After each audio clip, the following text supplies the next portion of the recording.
Welcome back to another episode of Iniquitous News. I am your host, Lawrence Johnson. Happy Wednesday. We back like cook crack as always. And let me tell you, people, dictatorship, authoritarianism, however you say that shit is here. People, it's here. Why do you say that? Well, Trump continues to deploy the National Guard. This time, he lined the streets with tanks. But, not in the places that are riddled with crime, just near the White House. Which basically, why strictly for vibes? He's just trying to show off his strength and that he's in control. But D.C. has been surrounded by cops now. They come into the city, they trying to arrest more people, and it's just crime is down. I don't understand. Not saying that it's completely down. It's still pretty high, I guess, compared to other U.S. cities, but overall, it's down. And you'd think they would take a piece out of Baltimore's playbook and be like, all right, let's invest money into the inner city. Let's give people things to do, and most likely crime and poverty will go down. Well, no. Instead, he's like, I just need to deploy the National Guard and show off my strength and show that these cities suck and that I need to control them because Democrats don't like the cities and they just want crime to be run rampant. And it's just, I don't understand whoever thinks that or believes that, but that's just not true. And then a reporter asked, there's only 30 days that you can have the National Guard out like that under federal law, unless Congress votes on it, or you declare a national emergency. And someone literally said, I don't want to call it a national emergency, but if I have to, I'm going to do what I got to do. Your federalization of the police has a 30-day limit unless Congress acts to extend it. Are you talking to Congress about extending it, or do you believe 30 days is sufficient? Well, if it's a national emergency, we can do it without Congress, but we expect to be to Congress before Congress very quickly. And again, we think the Democrats will not do anything to stop crime, but we think the Republicans will do it almost unanimously. So we're going to need a crime bill that we're going to be putting in, and it's going to pertain initially to D.C. We're going to use it as a very positive example, and we're going to be asking for extensions on that, long-term extensions, because you can't have 30 days. 30 days that's by the time you do it. We're going to have this in good shape, and don't forget, in the border, everyone said it would take years and you'd have to go back to Congress. I never went to Congress for anything. I just said, close the border. It's you don't have to declare a national emergency because there's no national emergency. Nobody is under attack. One of my homies, Kenny, he sent me a literal video off his TikTok. I don't know if we can link it here, but he's on his walk to work. He works for the government at the Capitol. And he's just these are the dangerous streets. This is dangerous Union train station. And it's just people, it's completely overhyped and overblown. And I don't really get why, but at the same time, I do get why. It's because he wants to take over. He wants to instill fear in everyone and be like, this is my way to power. And most of all, he wants anybody talking about anything but them files. See how people haven't been talking about the files lately? It's almost it's kind of starting to pass by. Glenn got moved to a minimum security prison. Oh, we don't know what's going on, but guess what? I need to deploy the National Guard. It's well, you actually didn't need to do that whatsoever, never needed to do that. And the fact is that even the police chief herself, she's confused on what the ranking of power is. Where does it come from? Listen to this. What the chain of command is now? What does that mean? Well, is it Pam Bondi speaking to the mayor, speaking to you, or how does this work? So the executive order is clear. The president has requested MPD services, and our home rule charter outlines the process. The president designated Attorney General Bondi as his proxy to request services through me. So now Pam Bondi is calling the shots in D.C., and Trump's dementia keeps on hitting him with these jabs because all of a sudden he's went on this grass rant saying that he's going to make the grass greener. And it's just kind of you just shut the fuck up sometimes? I don't really understand what you even talk about. Nobody does. You're just going on these rants. He just has each individual talking points that somehow he always gets back to. It's blame Biden, call people stupid, and say he's an expert in that area. And he knows a lot about grass because he has a lot of golf courses. Listen. We're going to be redoing the parks, redoing the grass. Grass is a lifetime like people have a lifetime. And the lifetime of this grass has long been gone when you look at the parks where the grass is old, tired, exhausted. We're going to redo the grass with the finest grasses. I know a lot about grass because I own a lot of golf courses. And if you don't have good grass, you're not in business. I know, right? It sounds just like an old-ass dude going off on a rant when he really has no idea what he's talking about, trying to relive his glory days. But no, that's actually just our president. Shocking, right? Then the Smithsonian, they said they're going to review all the artifacts to make sure that it lines up with what Trump sees as historical accuracy. This man didn't know what the Declaration of Independence was. He thought they was fighting the Civil War during the Declaration of Independence. And now he's going to go through the museum and say, oh yeah, this is historically accurate, this is historically accurate. I don't trust that for a second. Just like I don't trust him cutting PBS. Because once he cut PBS, what is he now tuning to? He says we should start boosting up PragerU, which is not a real university. It's just basically a bunch of right-wing white supremacists that want to rewrite the history right in front of our face. Because they say things like this about Christopher Columbus. Slavery is as old as time and has taken place in every corner of the world, even amongst the people I just left. Being taken as a slave is better than being killed, no? Before you judge, you must ask yourself, what did the culture and society of the time treat as no big deal? Now, you know what? Sure. Slaves have been historically around for, 10,000 years.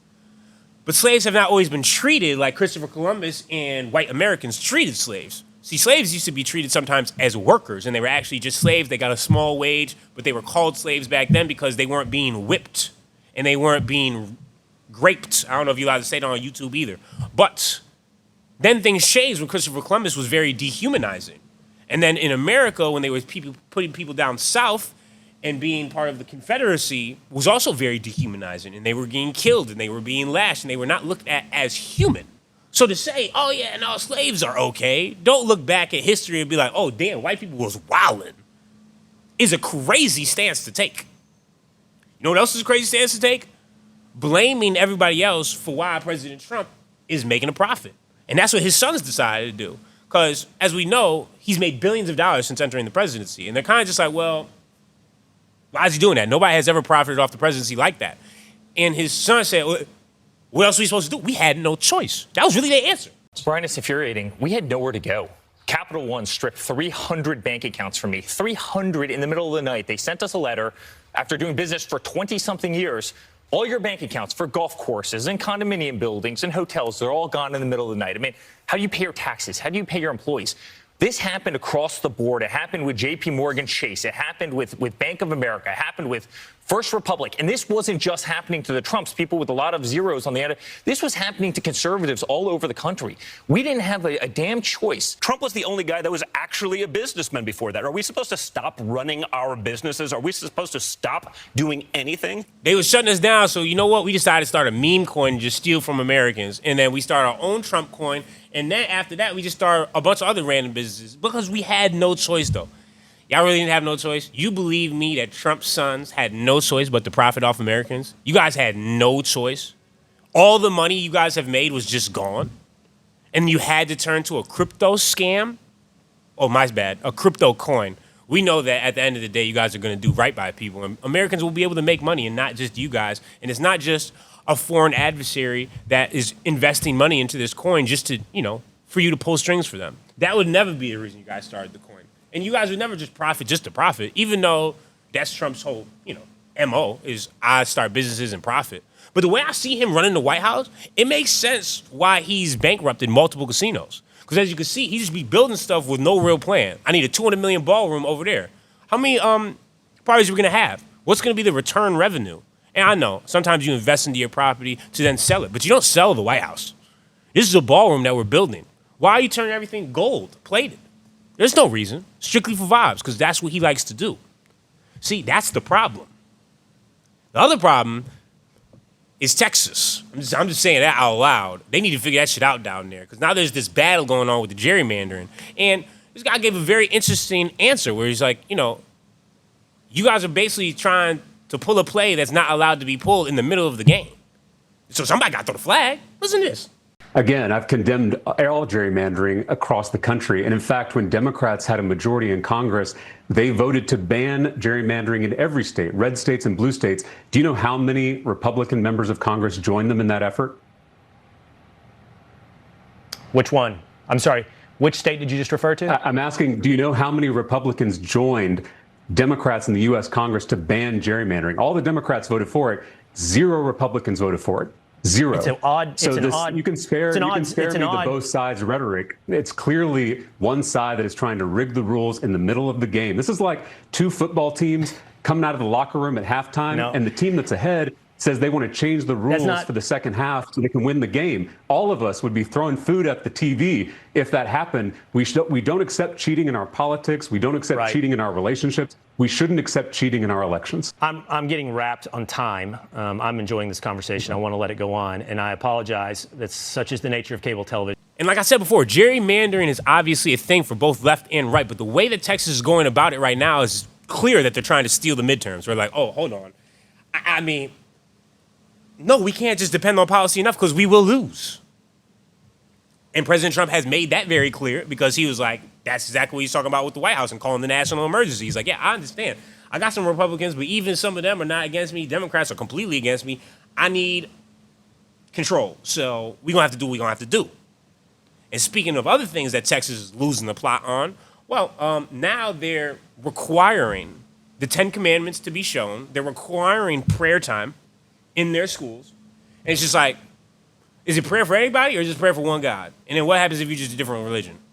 Moving on to our boy Mamdani, he finally gave a response. And let me tell you, it was an elite response. It was one of those hating with patience type of responses because Cuomo kept on talking very Mephistophelian. And then Zoran was like, you know what? I'm about to make a video about everything Andrew Cuomo has done wrong and is not for New York. 4 years ago, Andrew Cuomo resigned in disgrace, and you probably know why. The governor's office kept the nursing home death data secret. Cuomo aggressively groped an aide. Inappropriately touched a female state trooper. Use of state resources for a COVID-19 memoir. Less well known is what he spent the last 4 years doing, besides getting trounced in the Democratic primary. In 2022, Cuomo started Innovation Strategies LLC to represent individuals and corporations in a variety of matters. Definitely not vague. Last year, it raked in more than $500,000. Who paid for Cuomo's services? He refuses to say. I ain't gonna lie, that's great execution of hate right there. I'm a big fan. You know what else I'm a big fan of? Saying that BB the Bomber has lost the plot. And that's what finally New Zealand Prime Minister, and I wish people around the world would start doing. Chris Hipkins says that there's an unfolding genocide happening in Gaza. Do you agree with that term? Oh, I think what's happening in Gaza is utterly appalling. I think Netanyahu has gone way too far. I think he has lost the plot, and I think that what we're seeing overnight with the attack on Gaza City is utterly unacceptable, and that's what we have been calling for as an international community now for a long period of time. He has lost the plot. He's a genocidal maniac that's trying to ethnically cleanse a complete group of people. Anybody, most of the time, would be like, oh yeah, he's lost the plot. He's Adolf 2.0, in my mind, and I think in most other people's mind. But it's crazy because around the world, as people protest for Palestine, it's like the cops, for whatever reason, in every single country, they're always looked at as violent protests and treated violently. This is going on in Germany.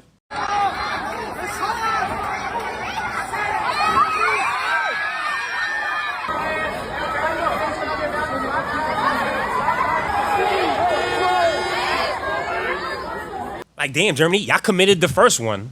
You gonna support the second one too? Wild take to have. I have no idea what y'all thinking. I ain't gonna lie, son, you're bugged out. It's just like, if I was Germany, I'd be like, you know what? Let's hear these people out, because I don't, you know what I mean? We was on the wrong side of history the first time. We don't want to be the wrong side of history the second time. But clearly, I guess y'all just don't care. And finally, and I mean finally, BB the Bomber has came out and said the quiet part out loud. I feel tied in a soul tie to greater Israel. And what is that, people? That's something that expands into Jordan, expands into Egypt, and it's something that is randomly in this dream of their head that they think they can actually pull off and break so many international laws and rules, but he's finally saying it out loud. And this is exactly why what's happening in Gaza is happening. What's happening in the West Bank is happening. Because their vision is greater Israel, because they think they have historical rights to this land and will do anything and everything and kill anybody that stands in their way. Which includes Christians, like the Christian that went on Tucker Carlson's interview. And all of a sudden, now she's a liar. She doesn't know what she's talking about, even though she's been living in Israel. Just listen to this short clip. I just don't understand that. Why punish the Christians for Islamic terror? Because I don't think it's Islamic terror that's taking place in the first place. I think we have to disabuse ourselves of that notion that this is a battle between Muslim and Jew. Or that, constantly you heard after October, the October event was that Hamas, Hamas, Hamas. Even to this day we hear it's Hamas, yes. Hamas, Hamas. What is Hamas? Hamas are people who have had their homes taken from them, who, if they live in Gaza, have not been able, basically been in an open-air prison for certainly the last 20 years going on. Even when the Israelis withdrew from Gaza, they didn't leave open borders. There was no freedom for people in Gaza to develop their economy. If I know people who wanted to try to go to school in America and couldn't get out of Gaza, had a Fulbright scholarship and weren't able to leave. You mean couldn't get out? Israel didn't give them permission. So what kind of freedom is that if you live in Gaza? They couldn't even fly out? No. And their airport had been bombed in 2000 and early on. 2000, there was an airport built soon after the Oslo Accords, but Israel has intervened many times in Gaza. And this is coming from me. I'm a Tucker Carlson hater. I used to hate bro. But all of a sudden, I told you, once he left Fox News, it's like he found like, oh, you know what? This is actually how reporting is supposed to be done. I'm supposed to not push a narrative. Let's just have conversation. She's speaking from lived experience. That's the reason there's no more churches in Israel right now. Well, Palestine, I should say. Because why? They've been bombed. And then on top of that, there was another documentary that I recently watched where basically it shows they're proving that this man had his land slowly being taken from him in the West Bank. There's a documentary that's following his land. And then the one day they don't go there, his son starts recording this interaction between him and IDF soldiers. And what do? They shoot him point blank period in the leg and has to have his leg amputated. Because they're putting poles and trying to take away his Olive Garden. What happened? Nothing. They said he executed the right of a police officer. 2 warning shots into the air and then fired into his leg on camera. And that's what the police are supposed to do over there? I'm saying, people, I don't even understand what the argument is anymore. I feel like it shouldn't even be close anymore. It's like, oh, no. What's going on over there is going to go down in history as one of the most inhumane things we have ever witnessed in our life. You know what else was inhumane? The doc that I also watched. We're going to almost call this What to Watch Wednesdays again at this point, because then I watched the Hurricane Katrina Race Against Time. Oh, my days. My mind was blown, son. I had no idea that the hurricane wasn't the cause for the actual real flood. The levee broke, or it was blown up, because civilians that were living there at the time said, I heard this big boom explosion, and then the next couple hours, water's rushing through everywhere. But it doesn't get really good until they start talking about, I wouldn't even say good. It doesn't get really bad. My bad. Because it's really a sad documentary. I was almost frustrated.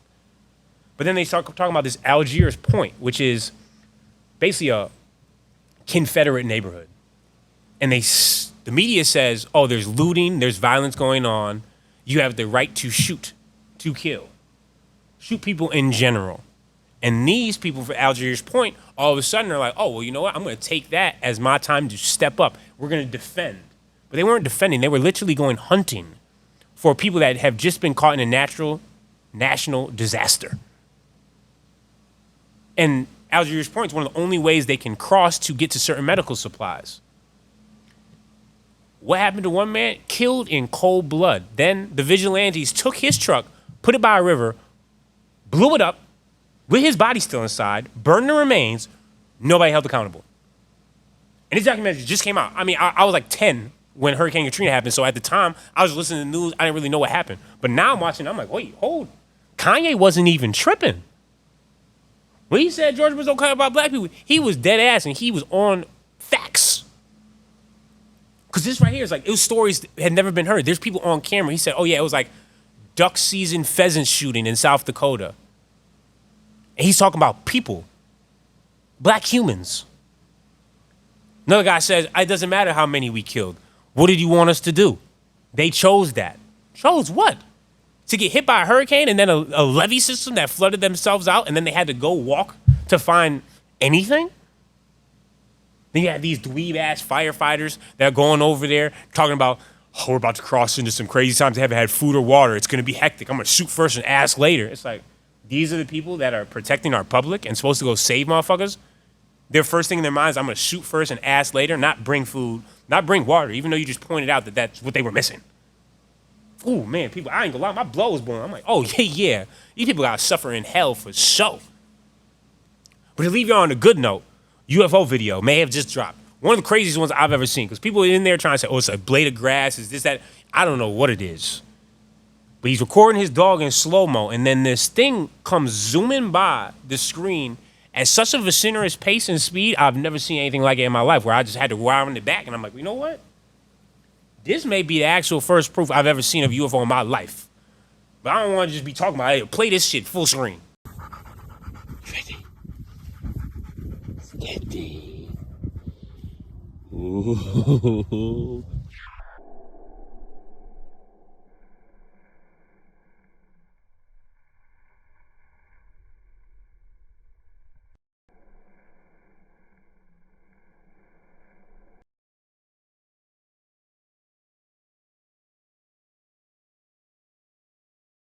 So, I mean, you could say what you want, but to me right there, that looks like some type of flying object that going so fast, slow-mo could hardly catch it. Now, is that the government? Is that, an alien? I don't really know. But I know one thing. I know that's not no blade of grass. I know that's not a bug that's flying by. No. That's something that came in, that you could see it kind of shoot in from the blue of the sky and then zooms by so fast that it almost looks like an arrow. But it kind of looks just like the little tic-tac thing that we saw in older UFO footage.